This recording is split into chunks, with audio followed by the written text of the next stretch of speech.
Do you ever notice how people on this planet treat trauma and suffering like a competition, right? People on this planet treat suffering like a game. It's a competition for who can suffer the most.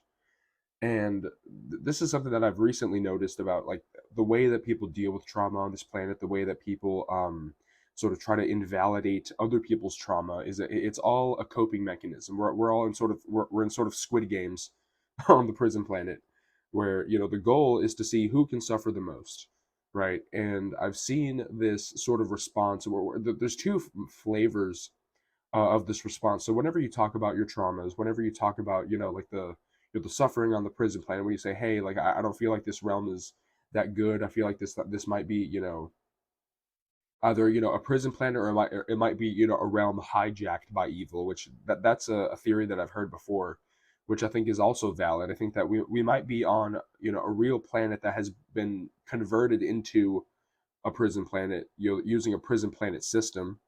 But going back to what I was saying, I think that there's two major flavors that it comes in. Like number one, you have people who you have other people with trauma that come to you anytime you talk about your traumas, anytime you talk about the stuff that's happened to you. There's other people with traumas that try to argue with you about how they had it worse, right? And this is a mentality that I used to be in a lot. I used to be in the mentality of trying to gauge my worth as a human being based on like how bad I had it, right? And if other people talked about their traumas, if other people talked about how like they're going through something with other people, or they're going through something negative, I would always be like, oh, but like, I would try to like do this weird thing in my mind where I would look at my traumas and I would try to like invalidate the other person's trauma, right? I would try to invalidate the other person's trauma. I would try to invalidate theirs by saying that, oh, but I had it worse with like during this one incident that I had when I was a kid, I had it worse, right? And it's one of these weird things where like another trap that a lot of people can fall into as sort of a coping mechanism for trauma is that they use trauma as a license to be a bad person. I see this a lot where people who have lots of trauma, they use like the, oh, but I've been through more, I've been through this and that, they use that as an excuse to be a shitty person to other people. It's almost like a moral license that like the more traumatized the person is, the better of a person they are, which is not true, right? So that's the first level of trauma competitiveness, right? Is that you have people who are also going through trauma, or people who also have traumas. They come to your sort of traumas, and they say, oh, but I had it worse, I had it worse, I had it worse. And you have people arguing like that, right? So people treat trauma like a competition in that way. But the second flavor I would say is more common. Like the second way this manifests is much more common, which is like you have people that say, oh, but other people have it worse than you, right? Which that is a very common thing. That is a very common way that a lot of people on this planet sort of diminish the traumas, diminish the suffering that happens in this realm. Is they basically said they pull out the old, there's starving kids in Africa. It's the it's the good old, it's the old reliable.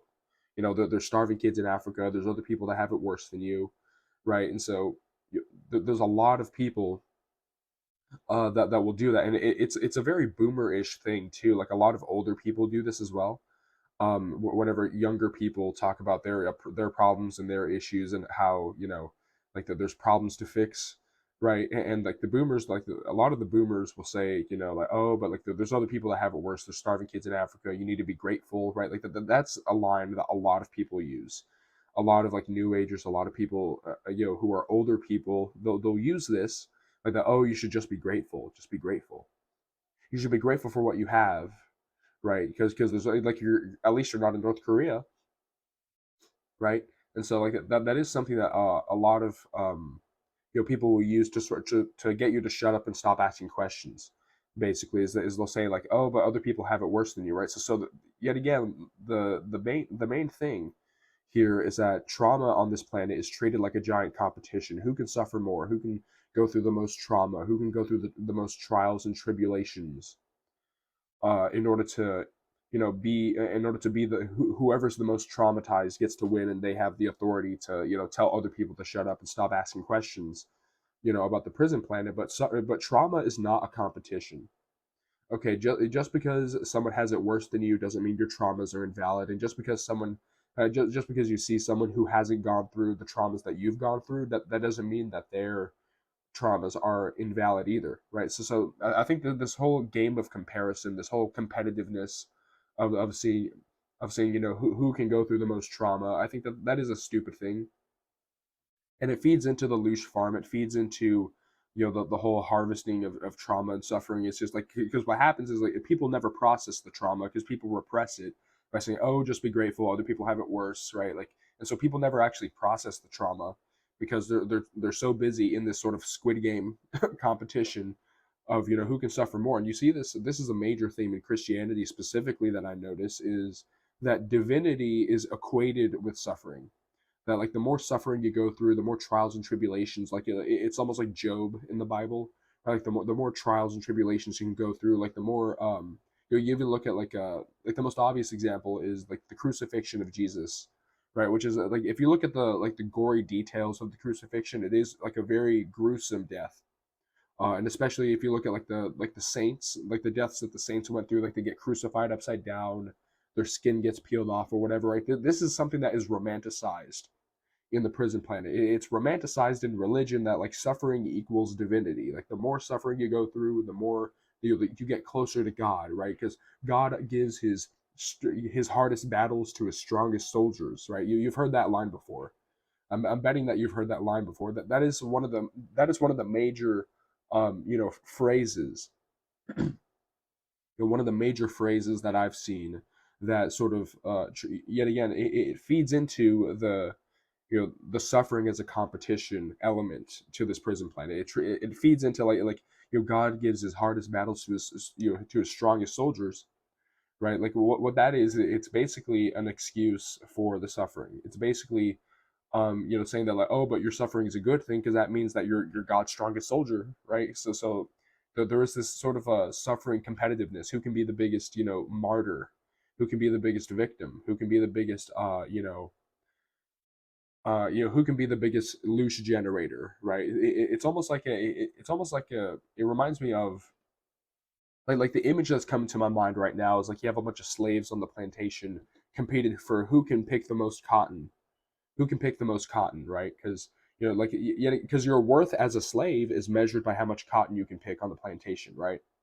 So, and if you do that, and you go back to, like the loosh farm, right? Like, your worth as a human being is measured on this planet by how much loosh you can generate, how much suffering you can go through, how much trials and tribulations you can go through, right? So we're on sort of a loosh plantation, and of course the worth of a human being, right, is measured by the amount of trauma and suffering you can go through. And this is why you have this sort of competitiveness that you see, where it's like, people who have gone through other traumas than you have will come to you and say, oh, but I had it worse.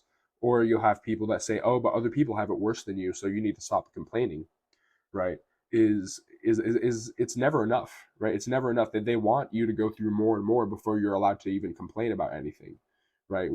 And at that point, you've already generated plenty of loosh for the prison planet, for the loosh farm, right? So that is an interesting thing about the competitiveness for loosh, the competing for how much loosh you can generate. And I've seen this a lot whenever it comes to, if you go back to, like, the boomer mentality. I've seen this a lot with a lot of, like, specifically blue collar workers, but a lot of people in the 9 to 5 as well. This applies to white collar jobs as well, where, like, I've seen this before, where people in the 9 to 5, they measure their worth by how much time they can sacrifice to the machine, right? If you say, if you complain about bad working conditions, if you complain about low wages, if you complain about, like, lack of safety measures, if you feel like unsafe on the job or whatever, rather, there's going to be these boomer people who come out of the woodwork, and they'll say, oh, but I work more hours than you and I didn't complain, or, like, they'll talk about how they went through more in their childhood, and that, oh, you just need to grow up, you just need to man up. I work 80 hours a week and I have 3 side hustles, and oh man, I felt this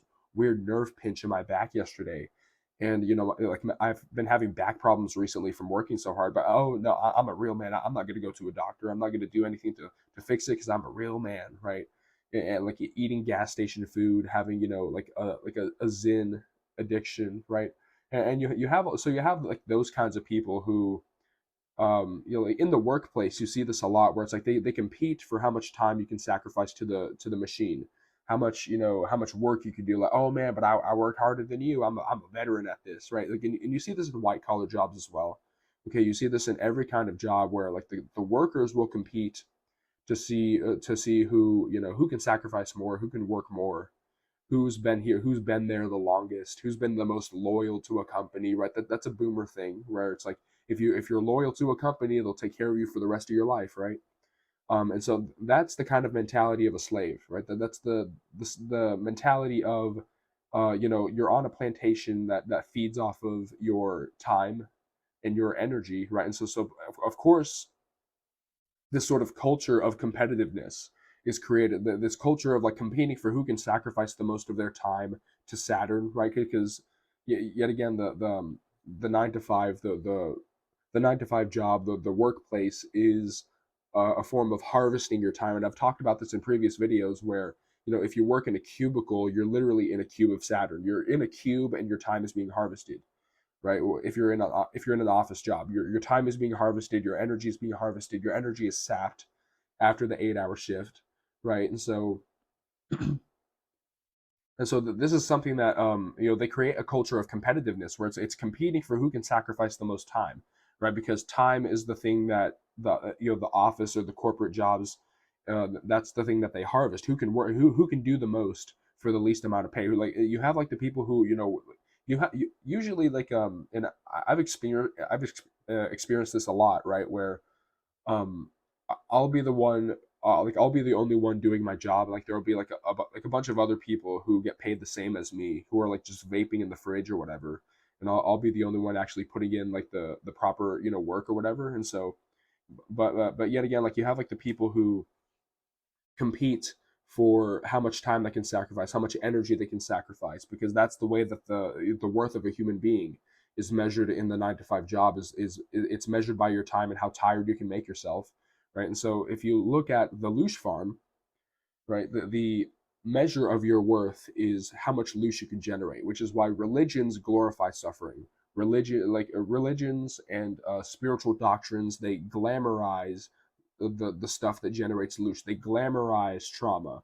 They glamorize suffering because this is what generates loosh. And so they create this culture of competitiveness. Who can be the most pious, and who can still pray to God and worship their God even after they get paralyzed from the waist down, even after they get brain cancer, even like, and you see a lot of I I know that there's this one guy that I've seen a lot where I think he was born with some sort of genetic deformity and he can't even use like his arms and legs, and he talks about how oh, Jesus saved him or God saved him or whatever, right. And so I look at that kind of stuff, and that's a part of the sort of Squid Game competition that we have here on this planet about who can generate the most loosh, who can go through the most suffering and still pray to the false god, the demiurge of this realm. And I've seen this a lot with yet again, people who are traumatized, people who go through traumas. They'll compete to see who's had it worse, right? Oh, but I had it worse, but I had it worse, but I had it worse, right? And then you see the other flavor of it, which is that usually it's people in positions of authority that say, oh, but other people, it could be worse, it could always be worse, there's other people that have it worse than you. And you see this a lot with the systems of government.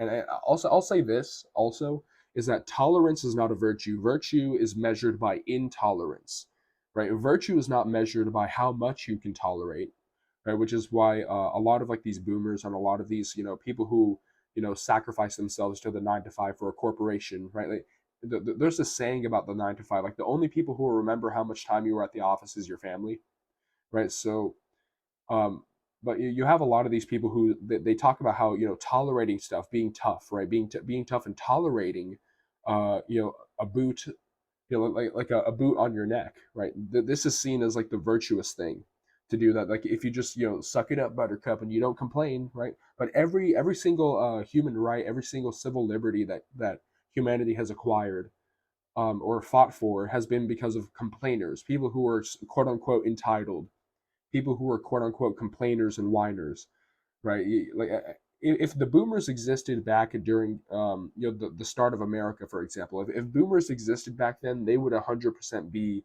working for the British, because they say, oh, just man up and pay your taxes, right? But what did the founding fathers do? What did they do, right? And I know history's fake, but I'm using a historical example here, just to illustrate the point. Like what did the founding fathers do? What did the 13 colonies? What did they do? They threw tea into the harbor, right? So they didn't tolerate that. It's not that they were tolerant; they didn't tolerate anything, right? They didn't tolerate that shit. They didn't. Oh, you need to man up and just pay your taxes. Stop being a wuss. Like being a wuss is paying your taxes and just tolerating it, right? Being a farm animal, bearing a heavier yoke like an ox or a bull, bearing a heavier load on your back like a farm animal. That's not virtue. That's just animal like behavior to just tolerate.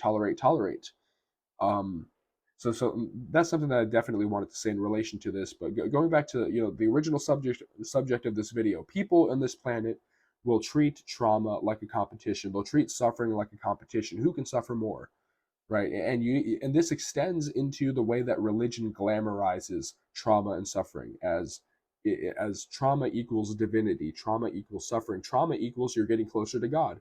If you experience traumatizing things, that means that you're God's strongest soldier, because he gives his toughest battles to his strongest soldiers. Remember, so that trauma that you experience, it was actually it's because God loves you and you're his strongest soldier. Okay, so just be a good boy and don't complain about it, right? So that's the thing that I've seen a lot on this prison planet, is that people treat suffering like a competition, and suffering is equated with the value of a human being.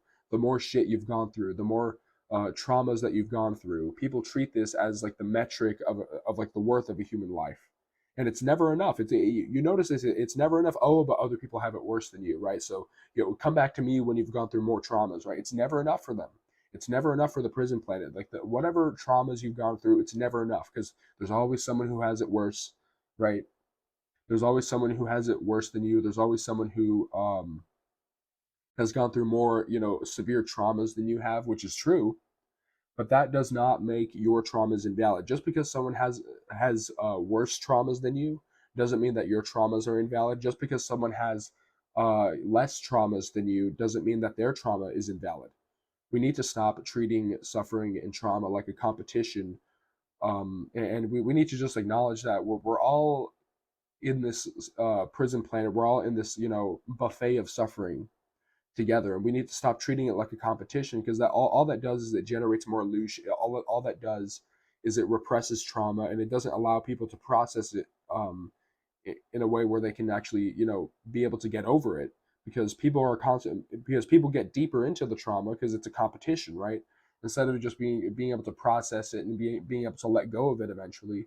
um People treat it like a competition, and people measure the value of a human life by how much trauma you've gone through. But that definitely needs to stop. That's not a way to do it.